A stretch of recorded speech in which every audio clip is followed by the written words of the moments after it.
नमस्कार प्यारे दोस्तों, YouTube के इस चैनल में आप सभी का स्वागत है। हम हमेशा आपके लिए कुछ नया लाने का प्रयास करते हैं, तो चैनल को लाइक व सब्सक्राइब करना न भूलें ताकि हमारे नेक्स्ट वीडियो की नोटिफिकेशन आपको मिलती रहे। पूरा समझने के लिए वीडियो को अंत तक देखें। तो आइए शुरू करते हैं। समास, आज का हमारा टॉपिक है समास। तो दो या दो से अधिक शब्दों को मिलाकर एक शब्द बनना समास कहलाता है। दो या दो से अधिक शब्द अगर हैं और उनको मिला के एक शब्द बना दिया जाए तो समास होता है। अर्थात दो या दो से अधिक शब्दों के संक्षेपीकरण से बने नए सार्थक शब्द को सामासिक पद या सामासिक शब्द तथा इस क्रिया को समास कहते हैं। तो इसमें सामासिक पद क्या है? जो शब्द बनते हैं उसको सामासिक पद या सामासिक शब्द कहते हैं। उदाहरण से आप समझ सकते हैं, प्रतिधन दिन, प्रतिदिन, ये समास विग्रह है और प्रतिदिन सामासिक पद है। तथा दूसरा उदाहरण है आपका प्रयोग के लिए शाला, ये समास विग्रह हो गया और प्रयोगशाला सामासिक पद है।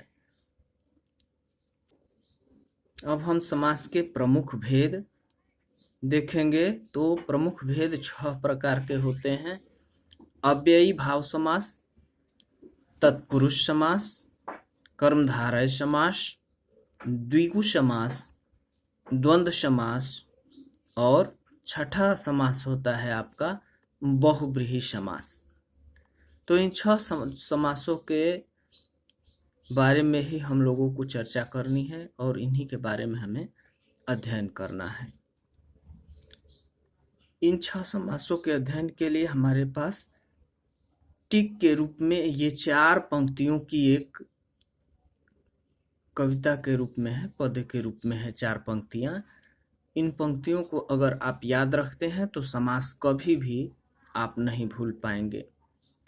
जैसे देखिए, द्वंद्व में और छिपे द्विग में गणना पहला पद यावत है, बीच में कारक चिन्ह छिपे तत्पुरुष समास कहावत है।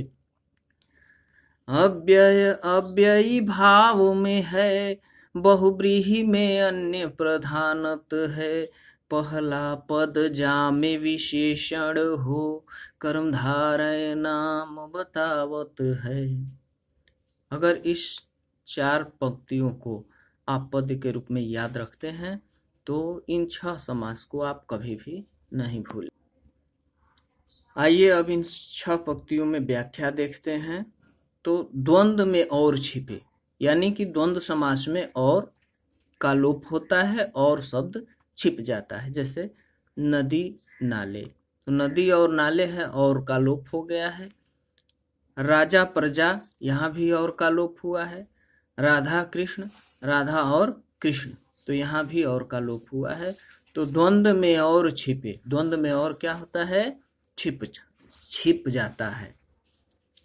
अब इसी पंक्ति का दूसरा भाग है, द्विग में गणना पहला पद आवत है, यानी कि द्विग समास में पहला पद आपका गिनती का रहेगा। जैसे एग्जाम्पल से आप समझ सकते हैं, नवरत्न, चौराहा, अठन्नी, सप्त सिंधु, त्रिलोक, त्रिकोण, दोपहर।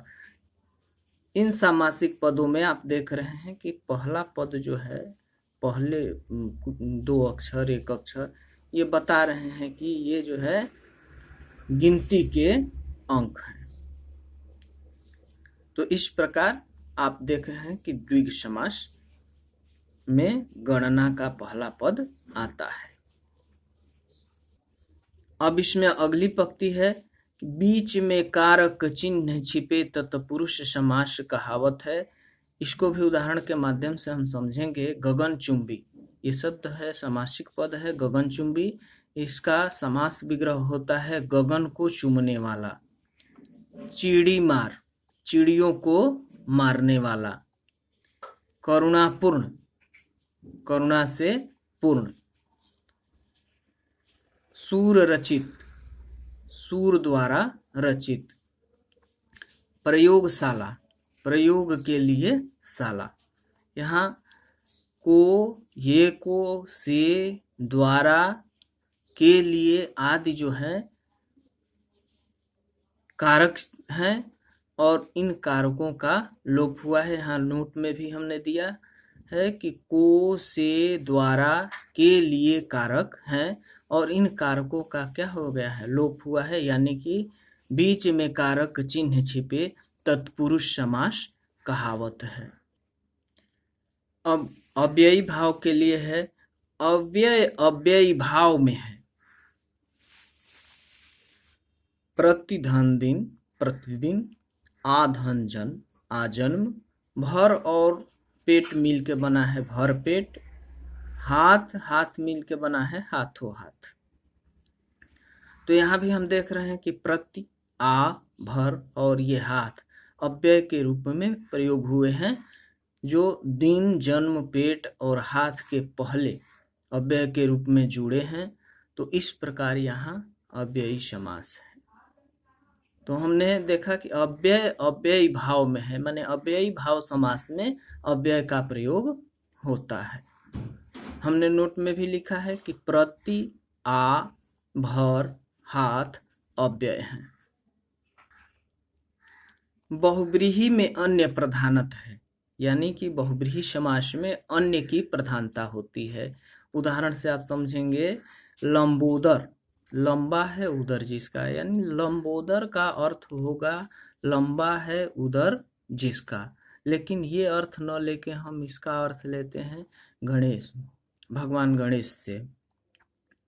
दशानन, दस है आनंद जिसके, तो इसमें भी दशानन का अर्थ 10 है आनंद नहीं लिया जाता है, बल्कि रावण के रूप में इसको स्वीकार किया जाता है।